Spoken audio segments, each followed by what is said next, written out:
রমিজ প্রবল আগ্রহ প্রসূতে ওনার কথা শুনে আকস্মিক ফেবাচাকা খেয়ে বসল।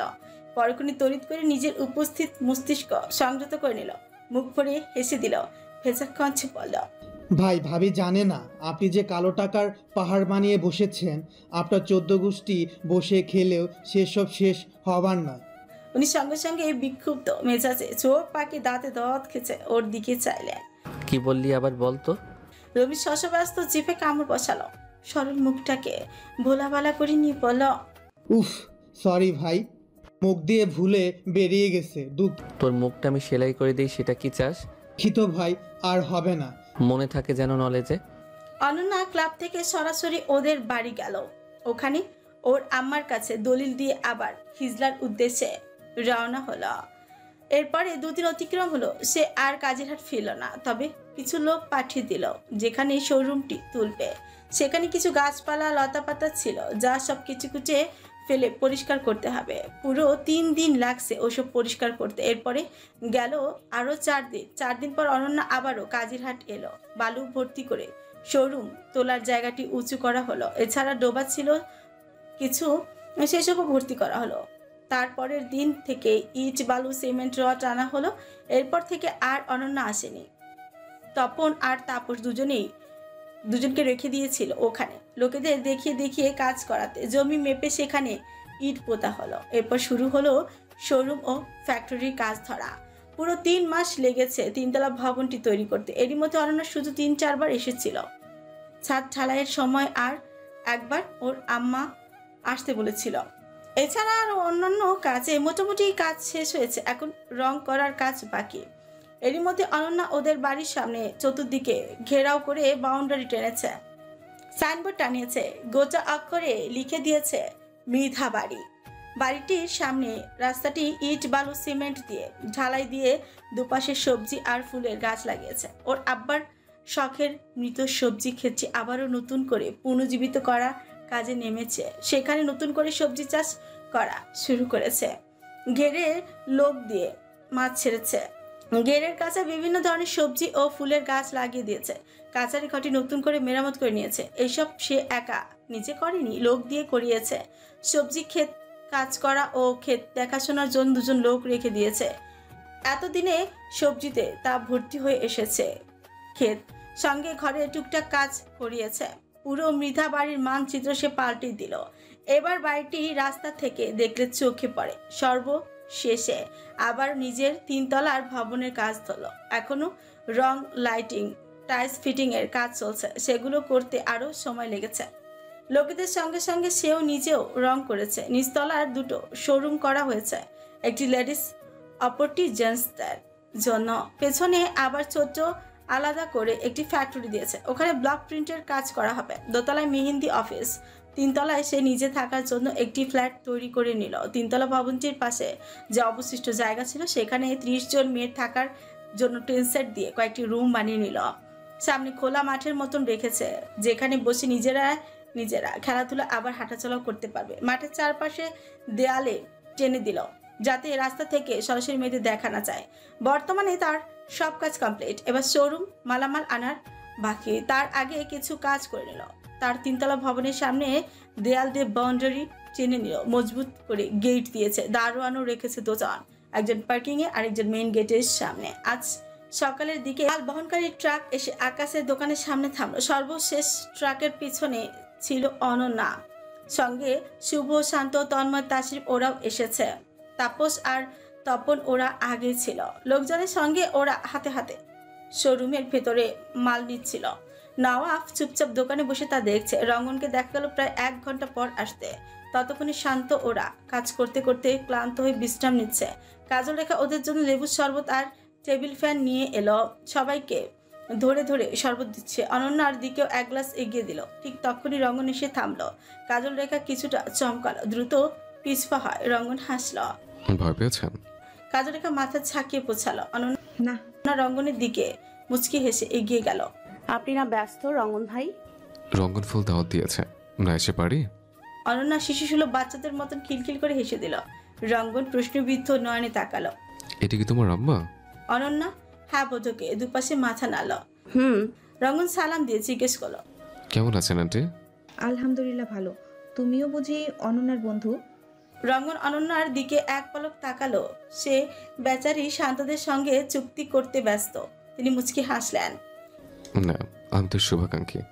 কাজল রেখার গভীর দৃষ্টিজোড়া গভীর থেকে আরো প্রগাঢ় হয়। পরক্ষণেই ছোট জোড়া চেপে খানিকটা হেসে দেয়।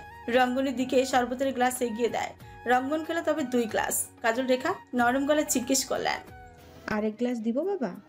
রঙ্গন সহসা কাজল রেখার দিকে কাতর মুখোশ বাড়িতে চাইল। মাতৃ ছায়ার প্রতিচ্ছবি খুঁজে পেল যেন। সেই মধু ও স্নেহের ন্যায় ডাকটি তিনি উপেক্ষা করতে পারলেন না। কেন জানি বড্ড টান লাগলো সামনে উপস্থিত থাকা মহিলাটির প্রতি। অদ্ভুত টান, মায়েদের মতন টান। এই যে বাবা বলে যখন সম্বোধন করে ডাকলো, তখন মনে হলো নিজের আম্মাই ডাকছে। পৃথিবীর সব মায়েরাই বুঝি এমনই হয়। সে কোমল মুখে হাসলো, মাথা ঝাঁকিয়ে পোছালো। না। অনন্যা উঠে দাঁড়ালো, তাপসদের বলল, চলো চলো, বাকি কাজগুলি করতে হবে, এভাবে বসে থাকলে হবে না। রঙ্গন বলে। চলো, আমিও যাচ্ছি। হাতে হাত কাজ করলে দ্রুত হবে। অনন্যা কোমরে হাত দিয়ে রাগে নাক ফুলালো, তীব্র প্রতিবাদ করে উঠল। না না না, তার আর দরকার নেই রঙ্গন ভাই। আপনি কত দূর থেকে এসেছেন। এখন ক্লান্ত, জানাকে বিশ্রাম নিন, প্রয়োজন হলে রেখে নিব। কাজল রেখার উদ্দেশ্যেই বলল। আম্মা ওনাকে বাড়ির ভিতরে নিয়ে যাও। কাজল রেখা বলল। আসো। রঙ্গন কোনো কথা শুনলই না। একটি বস্তা মাথায় নিয়ে হাঁটা ধরলো। কাজল রেখা মুখ চেপে কতক্ষণ নীরব হাসলেন। তার রঙ্গনকে বড্ড ভালো লেগেছে। খুবই ভদ্র ছেলে, অনন্যার সঙ্গে বেশ মানাতো। একবার আর চোখে সে আকাশের দোকানে তাকালো। উল্টোমুখী হয়ে বসে বেশ সাবলীল ভাবে চা খাচ্ছে নওয়াফ। এইদিকে এখনো তাকায়নি, তবে ওনার কান দুটি ওই দিকেই সজাগ। অনন্যাদের কাজের মধ্যে স্বাধীন এসে হাঁচে। সে ছুটে এসে একটি কার্টন মাথা তুলে নিল। শান্ত ফ্রিকুচকে তাকালো। অশুভ, এই আইটেম কে রে? স্বাধীন গাল ভর্তি হাসল। এই আইটেমটা হলো অনন্যার লিটল ব্রাদার, মানে ছোট ভাই। শুভ বলে, আহা, এই না হলে ভাই বোনকে বিনা পয়সায় সেবা দিতে এসে হাজির। স্বাধীন অতঃছড়ি হাসলো। এর মধ্যে অনন্যাও এলো। স্বাধীনকে দেখে হৃদয় উঁচু করে বলল, কি করছিস তুই? সে কি, তুমি চার চোখ লাগিয়েও দেখতে পাচ্ছ না? তোমার ভবিষ্যৎ বরের জন্য আমার প্রচণ্ড রকমের আফসোস হচ্ছে। একটা কানি জুটবে বেচারার কপালে। শান্ত ও শুভ ওরা গা কাঁপিয়ে হেসে দিল। রঙ্গনও হাসলো, তবে অল্প। অনন্যা কোমর হাত দিয়ে চোখ পাকিয়ে তাকালো। আমার চিন্তা তোকে করতে হবে না, আমার বর বুঝে নেবে। স্বাধীন হেসে দিল, হাসলো অনন্যাও। সেই সঙ্গে একে একে সবাই। কাজল রেখার মনটা নিমিষে ভরে গেল। তিনি তো এমনটাই চেয়েছিলেন, ওদের 3 ভাই বোনদের একসঙ্গে দেখতে, দুষ্টু মিষ্টি ঝগড়া খুনসুটি উপভোগ করতে। আজ থেকে আবারও 3 ভাই বোন একসঙ্গে থাকবে। পুরো বাড়িটা আগের মতো ঝলমল করে উঠবে। তার 3টি তারা, 3টা নক্ষত্র, এরাই তার ঘর সবসময় আলোকিত উজ্জ্বল করে রাখবে। অনন্যা যে পায়ে পা দিয়ে ঝগড়া করতে পারে, রঙ্গন সেটা আগে জানতোই না, আজ প্রথমবার দেখলো। তবে অন্যরকম ভালো লাগলো, যে ভালো লাগার প্রতিচ্ছবি গভীর প্রগাঢ়। কাজ করতে করতে সন্ধ্যা অবধি হলো। কাজল রেখা দেশি মুরগি রান্না করেছিল, সঙ্গে পুকুরের বড় বড় মাছ। রঙ্গন, শান্ত আর তন্ময় মিলে ওরা ধরেছে। দুপুরের দিকে গোসল করতে এসে তখন সবাই মিলে উঠোনে পাটি পেতে খেতে বসেছে। অনেক বছর পর আবারও মৃধা বাড়ি হাসি খুশির কলরবে মুখরিত হলো। ভরে উঠল লোকারণ্য, প্রাণ ফিরে পেল যেন বাড়িটা। ওদের হাসাহাসি আড্ডা 10 শব্দ দোকান থেকে পাওয়া যাচ্ছে। নফ ওই যে দোকানে সকালে ঘাটি বেঁধে বসেছে, আর উঠল সন্ধ্যায়, ঠিক অনন্যারা যাওয়ার পর। এরপরে মধ্যে চলে গেল আরো 1 সপ্তাহ। 1 সপ্তাহের পর কিছু সংখ্যক মেয়েরা এলো, যারা ফ্যাক্টরি আর মেহেন্দি অফিসে কাজ করবে। ওরা সকলে এতিম, কেউ নেই। ওদের দায়িত্ব অনন্যা নিয়েছে। থাকার জন্য যে রুম করা হয়েছিল সেখানে ওদের থাকতে দেওয়া হলো। নতুন করে আরো লোক নিল। মেহেন্দি অফিস শোরুম রুম গোছগাছ করতে আরো 3 দিন লেগে গেল।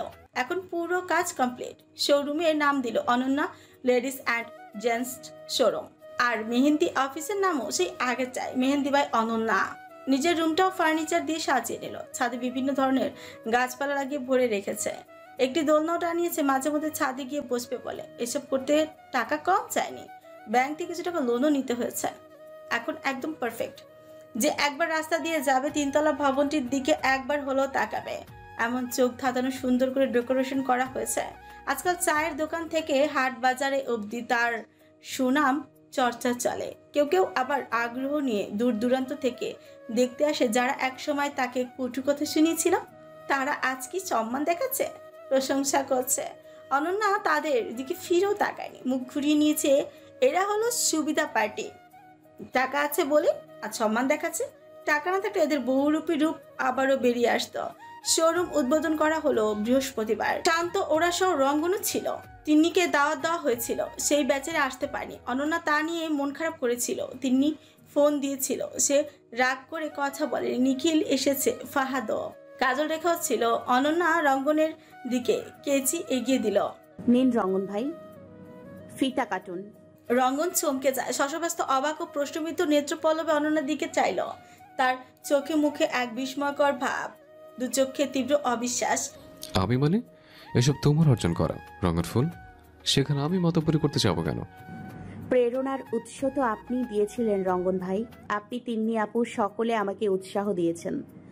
সবচেয়ে বেশি যে ব্যক্তি আমাকে সাপোর্ট দিয়েছে, আত্মশক্তি জোগাতে সাহায্য করেছে, সেই ব্যক্তি আপনি রঙ্গন ভাই। তাই এই সাফল্য আমি একা উপভোগ করতে চাচ্ছি না, আপনাদের সঙ্গে ভাগ করে নিতে চাই।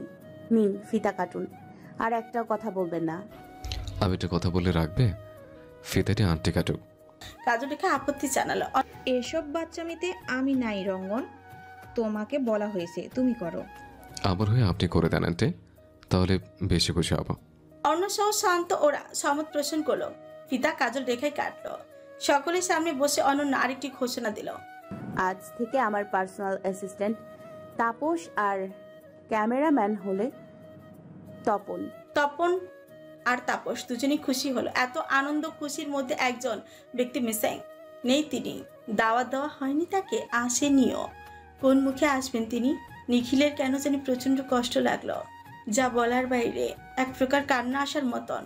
সে নবাবকে প্রচন্ড মিস করলো, এই জন্য বেশিক্ষণ ওখানে থাকলো না, বেরিয়ে গেল। অনন্যা নিখিলের মুখাব দেখে কিছুটা হলেও মনোভাব আন্দাজ করলো, তবে সেসব নিয়ে আর ভাবতে গেল না। রক্ত তো নিখিল ভাইয়ের হয়, ওর চেয়ে ওই লোকটার প্রতি টান বেশি হবে, এটি স্বাভাবিক।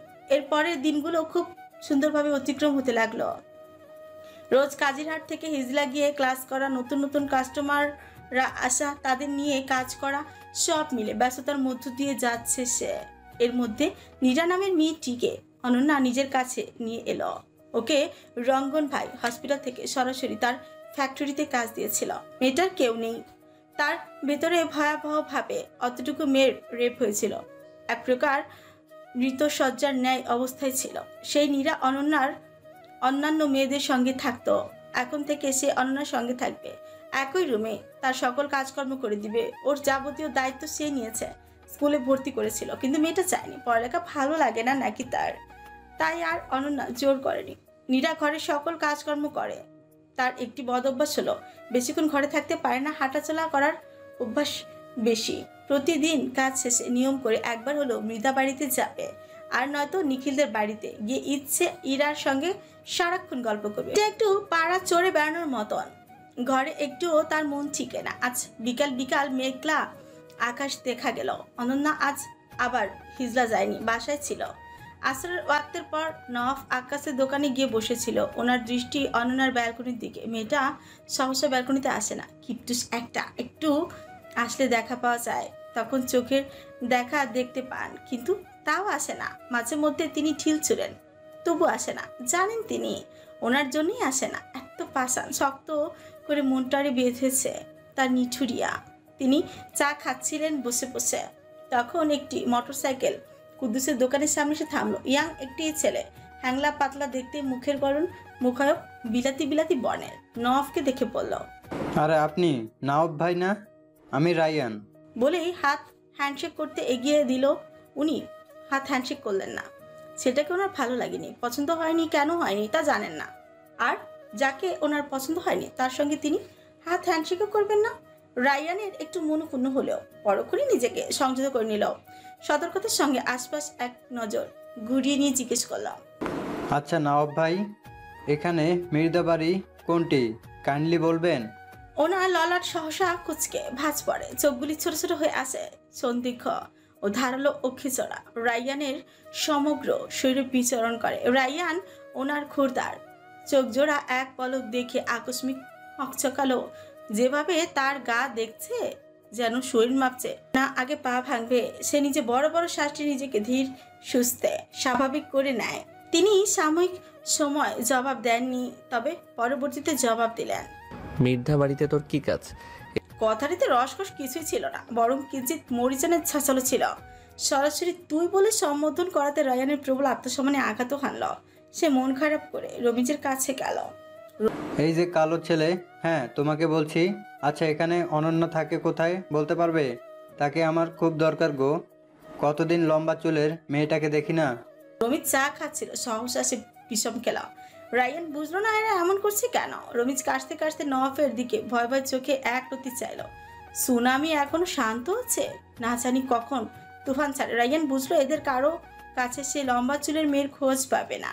সে পিছু খুলো, আশপাশ নজর ঘুরিয়ে তাকালো। তখন অনন্যা সবে বারান্দা এলো। সঙ্গে সঙ্গে রায়ানের সঙ্গে অনন্যার চোখাচোখি হলো। অনন্যা মনে মনে বিড়বিড় করল, এটা এখানে কেন? রায়ান অনন্যাকে দেখে তার খুশি আর ধরে না। বাচ্চাদের মতন খুশিতে লাফিয়ে ওঠে। প্রাণোচ্ছল মুখটায় উচ্ছ্বাস আর উল্লাসিত এক ভাব। অনন্যা ভেতরে চলে যাচ্ছিল। রায়ান তখন পেছন থেকে হঠাৎই চেঁচিয়ে ডাকলো, ওই লম্বা চুলের মেয়ে, শোনো প্লিজ যেও না। জানো তোমাকে কত খুঁজেছি। আচ্ছা তুমি কি নিচে নামবে না আমি উপরে উঠব? অনেক কথা বলার বাকি আছে। জানো আমি না বাংলায় চিঠি লিখে শিখে গেছি, দুটো লিখেও এনেছি, দেখবে তুমি? না থাক পরে শোনাই। না থাক, তোমার সামনে বসে পড়তে লজ্জা লাগবে, তুমি একাই পড়ে নিও কেমন? আসো নিচে। অর্ণব প্রচন্ড বিরক্ত হলো। চলেই আসবে তখন দেখলো রায়ানের গালে বলিষ্ঠ শক্ত হাতের একখানা খুশি পড়ল। সে অবাক, অধিক আগ্রহ আর কৌতূহল নিয়ে তড়িৎ নিচে উকি দিল। সঙ্গে সঙ্গে দেখলো এক খুশিতে বেচারা রায়ান মেইন রাস্তার উপর গিয়ে হুমড়ি খেয়ে পড়েছে। নাক ফেটে রক্তই বেরিয়ে এলো। অনন্যা সম্পূর্ণ বাকরুদ্ধ। নব ক্ষোভের সঙ্গে ধাঁধা করে পুনরায় এগিয়ে গেল। রায়ানের কলার ধরে টেনে উঠালো। ওর স্পর্শ কাতর স্থানে এক লাথি বসিয়ে দিল। সঙ্গে সঙ্গে রায়ান প্রবল ব্যথার আর্তনাদে চাপা ঘুমিয়ে উঠল। তিনি তবুও থামেন না, এত পাথারি চর মারছেন ওর মুখে অনবরত। ভোলা ভালা রায়ান তখনও বুঝলো না তার অপরাধটা কি। কেবল বেচারা নীরবে মার খেয়ে যাচ্ছে। রমিজ ভয় ভয় গিয়ে রায়ানকে ধরে নওয়াফের নাগাল থেকে দূরে সরিয়ে এনে বলল, ভাই ওই কুত্তার বাচ্চাটা বুঝতে পারিনি, ওরে ছাইরা দেন। নওয়াফ আবারও তেড়ে গেল রায়ানের মুখের দিকে। মুখের সামনে তর্জনী আঙুল নাড়িয়ে শুধালেন, এই আবর্জনাটারে যত দ্রুত সম্ভব আমার এলাকা থেকে পরিষ্কার কর, নয়তো ওর রক্তে আজ রাজপথ রাঙাবো। রমিজ টানতে টানতে রায়ানকে সরিয়ে ফেল। নওয়াফ চোখ মুখ শক্ত করে একবার ব্যালকনিতে তাকালো। খোলা চুলে অনন্যা এখন উৎসুক দৃষ্টিতে নওয়াফের দিকে কেমন বিরক্তিকর ভাজে তাকিয়ে আছে। তিনি কোমল প্রাণ হন। ওর দৃষ্টিতে নিজের ধূসর রঙের মণিজোড়া স্থির করে বলেন, আর এই যে আপনাকে বলছি এত সুন্দর হতে কে বলেছে? হ্যাঁ আমি বলেছি? বলিনি তো। এলাকার সব ছেলেদের মাথা নষ্ট করার ধান্দা শুধু। নেক্সট টাইম যদি ও আসে না, ওকে জীবিত আর ফিরতে দিব না বলে দিলাম। অন্য ভ্রুকুটি করে ফেলে, সহসা চোখ মুখ কুচকে নেয়। সব পাগল ছাগলদের সঙ্গে শুধু আমারই দেখা হয়। তিনি ঠোঁট বাঁকিয়ে হাসেন। আগে তো সুস্থ মস্তিষ্কেরই ছিলাম, পাগল তো হয়েছি আপনার প্রেমে পড়েই। শুনছেন চন্দ্র, একটু ভালোবাসবেন আমায়? শুধু একটু বাসুন না। একটু ভালোবাসলে কি এমন হয়? বাসুন, একটুখানি বাসুন প্লিজ। বলেই তন্ময় মুখটাকে ম্লান ও গম্ভীর করে নিল। পরক্ষণে বুক ফুলিয়ে কয়েকটি বড় বড় শ্বাস নাক ভরে ছাড়লো ফর্সা মুখশ্রীটায়।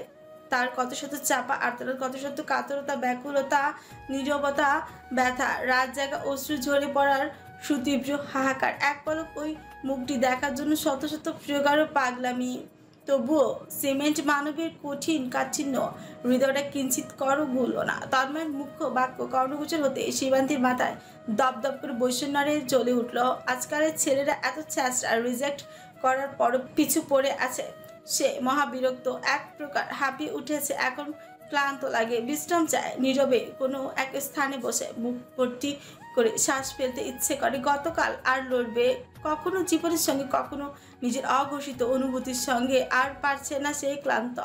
এবার একটু মুক্তি দরকার, সব অবসাদ থেকে শান্তি দরকার। সেইটুকু বোধ হয় কখনো মিলবে না। তবে চট করে শিবান্তির হাতে স্পর্শ হলো। শিবান্তির মেজাজটা তখন মাত্রাতিরিক্ত বিগড়ে গেল। সামনে এগিয়ে গিয়ে চট করে তন্ময়ের গালে একটি চর বসিয়ে দিল। তন্ময় বিন্দু মাত্র রাগ করলো না, কষ্টও পেল না, নৈশব্দ, কেবল গাল ছড়িয়ে হো করে কয়েক দফা হাসল। হাসতে হাসতে মেইন রোডের ওপর গিয়ে দপ করে সঙ্গে সঙ্গে বসে পড়ল। কয়েকদিন পথচারী ওর আচরণ দেখে চোখ মুখ কুচকে ফ্রিকুটি করে ফেলে, পরক্ষণেই চোখ সরিয়ে নেয়। কেউ আবার ছেলেটা পাগল বলে আখ্যায়িত করে। তন্ময় গা ছেড়ে উঠে দাঁড়ালো। কারো কোনো কথা কিংবা বিরক্ত গায়ে মাখলো না। প্রেমিকদের ওসব গায়ে মাখতে নেই।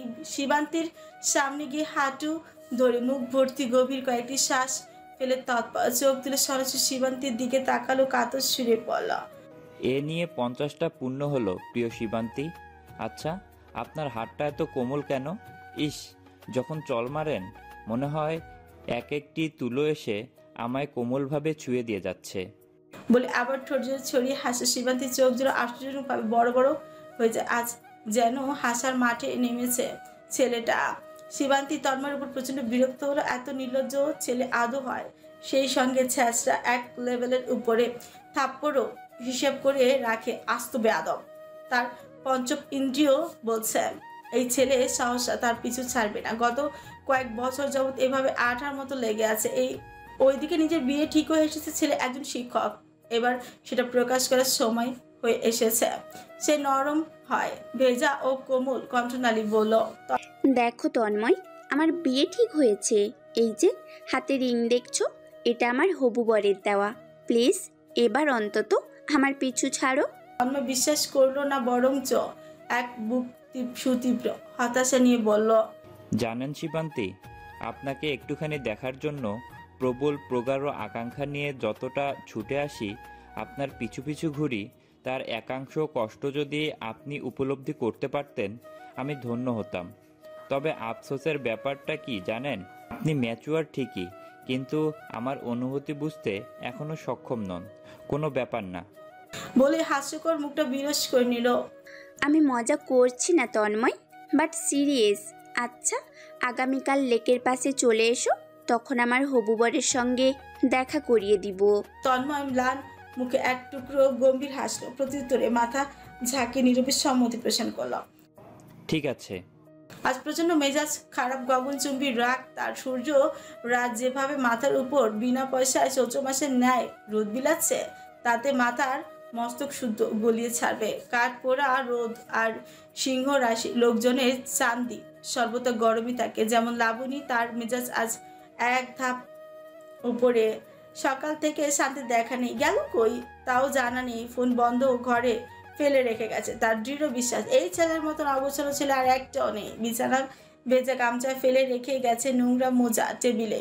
মহারাজের দেখা মিললে বেলা 8টার দিকে জিমে গিয়েছিল, এসেছি ঘেমে চেমে। লাবণী মুখ পাকালো। যেই শুকনো একটা শরীর, জিম করলে বাতাসের সঙ্গে উড়ে যাবে।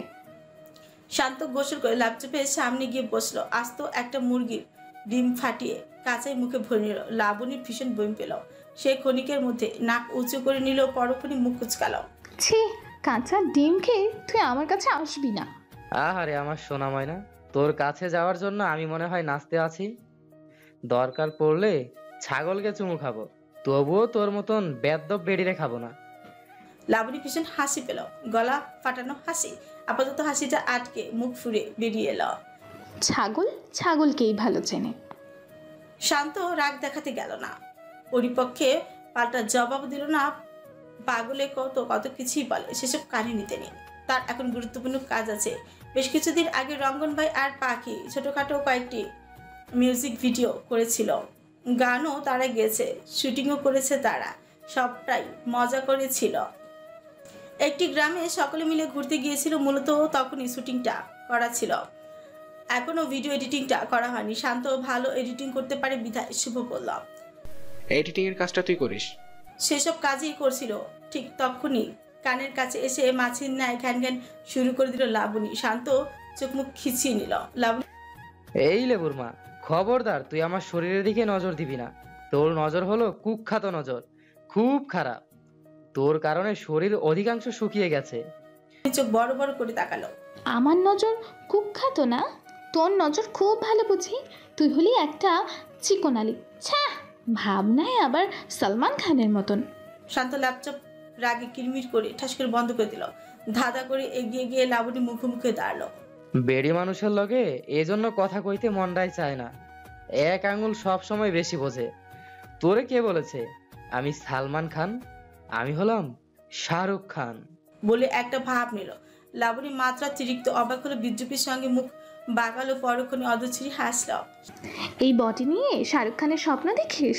তোরে তো আম্বানির জুতা পরিষ্কার করতেও নিবে না রে। আমি গেলে তো নিবে। শান্তের কণ্ঠে তীব্র আত্মবিশ্বাস। তোরে নিলে তো যাবি বলে লাবণী উপহাস করলো। শান্ত বুক ফুলিয়ে রাগে গজগজ করে লাবণীর মুখের সামনে গিয়ে ঝুঁকে পড়লো, তৎপর তর্জনী আঙুল তুলে মুখের সামনে চেঁচিয়ে শাসিয়ে উঠল। এই লেবুর মা, বেশি চিল্লাবি না কিন্তু, একেবারে দুনিয়া থেকে বরবাদ করে দিব। মুখের সামনে এসে অমন করে শাসনতে লাবণী স্বল্প হকচকি উঠল। তৎক্ষণাৎ দুপা পিছিয়ে গেল। ওদের ঝগড়াঝাটি শুনে পাশের বাসার থেকে বাড়িওয়ালি আন্টি বেরিয়ে এলো। তোমরা আবারও ঝগড়া শুরু করে দিয়েছো? লাবণী বাড়িওয়ালি আন্টির দিকে যে আচমকে হেসে দিল। আপনার মুখে হেলমেট কেন আন্টি? হেলমেট কি শখে দিয়েছি? তোমাদের কারণেই। তোমাদের ঘরে আসতেই আমাকে হেলমেটের আশ্রয় নিতে হয়েছে। সেবার আমার মাথা ফাটিয়ে দিয়েছো, মনে আছে? তোমার হাজবেন্ড আবার বিনা পয়সায় পাবলিকের হাতে কি মাইকটাই না খাইলো। শোনো, তোমাদের একটা কথা বলতে চাই। আমার বাসায় থাকতে হলে ঝগড়া করা যাবে না। ঝগড়া করতে হলে বাহিরে রাস্তায় গিয়ে করো, ঠিক আছে? বলে যেই পা বাড়াবেন অমনি লাবণী হঠাৎ অক করতে করতে বেসিনে গিয়ে মুখ ভর্তি করে বমি করে দিল। বাড়িওয়ালা আন্টি সন্দিগ্ধ গাঢ় চোখে চাইলেন শান্তকে অমন ভ্যাবাচাকাকে স্ট্যাচুর মতো দাঁড়িয়ে থাকতে দেখে রেগে শুধালেন। হাদারামের মতন দাঁড়িয়ে দেখছো কি? যাও, বউকে গিয়ে সামলাও। এই অবস্থায় মারামারি ঝগড়াঝাটি করা ঠিক না। শান্তনা আকাশ থেকে পড়লো, সুকুটি করে জানতে চাইল। মানে? বাড়িওয়ালি আন্টি গভীর ভাবে আশ্চর্যজনিত হন। তুমি কেমন পুরুষ গো? বউ পুয়াতি আর কিচ্ছুই জানো না? শান্ত বিস্ময় একাকার। লাবণী চোখে মুখে পানি দিয়ে ফিরে এলো। হঠাৎ মাথা ঘুরে খাটের উপর পড়ে গেল। শান্ত জলদি ছুটে গেল। এই লেবুর মা কি হয়েছে? এই সোনা রে, কথা বল। বাড়িওয়ালি আন্টি তাৎক্ষণিক ছুটে গেলেন। লাবণী পড়ে গেল ঠিকই, তবে চৈতন্য হারায়নি। তিনি লাবণীর মাথায় তেল পানি দিলেন। শান্তকে চোখ পাকিয়ে বললেন, এই খবর কতদিনের? কিপটুস একটা, একটু জানাওনি অবধি? জলদি হাটে যাও, মিষ্টি কিনে এনে আমার বাসায় পাঠিয়ে দিও। শান্ত আকাশ থেকে আবারও যেন পড়লো গগনচুম্বী কৌতূহল আর উদ্বেগ নিয়ে জানতে চাইল, কিসের মিষ্টি? আরে বাবা, আর অভিনয় করিও না তো। মিষ্টি খাইতে যাচ্ছি বলে মিথ্যা বলছো? তোমার বউ যে পোয়াতি। শান্ত কাঁধ নাড়িয়ে জবাবে বলল, ধুর মিয়া, বউ আমার, আমি আগে জানবো না? আমি জানলে তো মিষ্টি খাওয়াবো। আর তাছাড়া আপনি যা ভাবছেন ওসব কিছু না। তুমি বললেই হলো। আমার 10 বছরের অভিজ্ঞতা আছে। তোমার বউয়ের শরীরের অঙ্গভঙ্গি দেখলেই বোঝা যায় সে পোয়াতি। শান্ত লাবণীর দিকে সন্দিগ্ধ দৃষ্টি ফেলে হৃদয় নাচে বেশ আগ্রহী জানতে চাইল, কি রে লেবুরমা, উনি যা বলছেন সব সত্য তো? তোর সত্যি সত্যি কি ওয়া হবে? লাবণী দাঁত খিচে উঠে বসলো। হালকা করে শান্তের নাকের উপর একটি ঘুষি বসালো। শান্ত চাপা আর্তনাদ করে উঠলো। লাবণী চোখ পাকিয়ে বলে, ওয়া ওসব কি? হ্যাঁ, ওই যে আমাদের সন্তান। বলে শান্ত খাইটা লজ্জা পেল। লাবণী উন্নতি মুখ ঢাকলো। বাড়িওয়ালি আন্টি ভারী অবাক হলো। আশ্চর্য, বাচ্চা হবে তোমার বউয়ের, তুমি লজ্জায় মুখ ঢাকছো কেন? ওসব আপনি বুঝবেন না। বাচ্চা ওর হলে কি হয়েছে? আমিও তো বাচ্চার বাবা, তাই না? সেই হিসেবে আমারও লজ্জা পাওয়ার অধিকার আছে। শান্তের কথা শুনে বাড়িওয়ালি আন্টি মাথা ঘুরছে। তার মধ্যে লাবণী ঠ্যাস মেরে বলে উঠল, খবরদার, আজ থেকে তুই আমাকে আর লেবুর মা বলে ডাকবি না। আমার সন্তানের নাম কিছুতেই লেবু রাখবো না। শান্ত লাবণীকে টেনে বুকে আনলো। বাড়িওয়ালা আন্টি চোখ বড় বড় করে এদের রসিকতা দেখে কত বড় নির্লজ্জ। সে সামনে উপস্থিত থাকতে বউকে নিয়ে ওনার সামনেই বসে রোমান্স শুরু করে দিয়েছে। ছি, এই জেনারেশনের পোলাপানগুলি এমন নির্লজ্জ। শান্ত লাবণীকে উদ্দেশ্য করেই বলল, আহা সোনা, এত রাগে না। লেবু নামটা কিন্তু ততটাও খারাপ নয়, বরং এতদিন পর নামটার পূর্ণতা পাবে। বলে শান্ত গাল ছড়ি হাসলো। সঙ্গে সঙ্গে লাবণী শান্তের বুক থেকে মাথা উঠে কটমট করে বলে, তুই জীবনেও ভালো হবি অশান্ত। আমার সন্তানের নাম যদি তুই সত্যি সত্যি লেবু রাখিস না, সোজা তোকে ঘাড় ধরে ঘর থেকে বের করে দিব। শান্ত কপট রাগ দেখিয়ে বলল, আমি বুঝি তোরে চুম্মা দিব? আহ শোনা, এই খুশিতে তোমারে ধইরা 2খানা চুম্মা দেই, চুম্মা। ওদের ঝগড়া দেখে বাড়িওয়ালি আন্টি আবারও মাথায় হেলমেট পরে তাড়াতাড়ি ছুটলো। শান্ত চেঁচিয়ে উঠল, আপনি যাচ্ছেন কোথায়? মিষ্টি খাবেন না? রাখো মিষ্টি, ওসব পরে খাওয়া যাবে, আগে জীবন বাঁচুক। তোমাদের ঝগড়ার মধ্যে আমি নাই বাপু, সেবার ঝগড়ায় আমার মাথা ফাটিয়ে ফেলছো। ভুলে যাওনি নিশ্চয়ই? এইবার অন্তত মাপ চাই, নিজের ভালো পাগলও বুঝে। বলে তিনি দ্রুত পালালেন। শান্ত হাসলো, সেই সঙ্গে লাবণীও। শান্ত লাবণীকে টেনে আবারও বুকের মধ্যে এনে ফেললো, কানের কাছে মুখ নিয়ে গিয়ে ফিসফিস করে আনন্দের সমেত বলল, এই বউ সত্যি আমি বাবা হব? লাবণী রাঙা মুখোশ বাড়িতে মাথা ঝাঁকিয়ে বলে, হুম। শান্ত খুশিতে লাবণীকে দুটো চুমু খেলো। বিকেল